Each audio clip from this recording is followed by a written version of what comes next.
नमस्कार चलतु आज आम गेटे पिठा बनवा देखूँ मु गोटे कप बिरी नहीं 2 ରୁ 3 घंटा बतुरे देती भल कि धोईकी मु बाटी आनी 2 ରୁ 3 चामच चाउल गुंड टिके लुण दे भल कि गोलेदेवा गोटे गरेर गरम पानी बसेबा गरम पानी फुटिले गोटे गोटे करी बरा आमे से पानी रे पकेबा बराटी हवाको आमको 5 मिनिट टाइम लगे बरा को आम लेउटे दबा बरा होता समय मु 2 ରୁ 3 चामच चाउल बासमती चाउल मु भिजेकी रखी भल कि ग्राइंडिंग करदबा बरा गुड़िक हो गलानी आम बाहर करदबा किछि क्षीर फुटे नबा क्षीर फुटीगला परे आम तेजपत्र गुजराती किछि कटा नड़िया किछि कोरा नड़िया दबा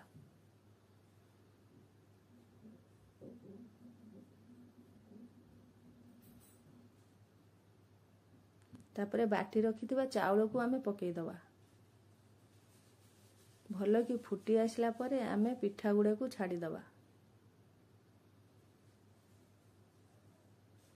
5-10 मिनिट पिठा फुटिला परे क्षीर टिके बहलिया हो गले आमे चीनी दबा स्वाद अनुसार चीनी देबे आपण जो परिमाण रे बनाउचंदी सेही परिमाण रे चीनी देबे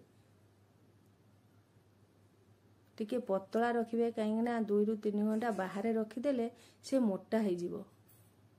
देखंतु हमर प्रस्तुत हो गला गेटे पिठा एई भली भाबे पिठाटी बनेकी खांतु केमिति लागिला कमेंट सेक्शन में निश्चित जणांतु मोर सबु रेसिपी डिटेल्स कमेंट सेक्शन में लिखाई जाइछि आपण माने जदि नुआ मो चैनल ले थांती ताने सब्सक्राइब करंतु लाइक करंतु शेयर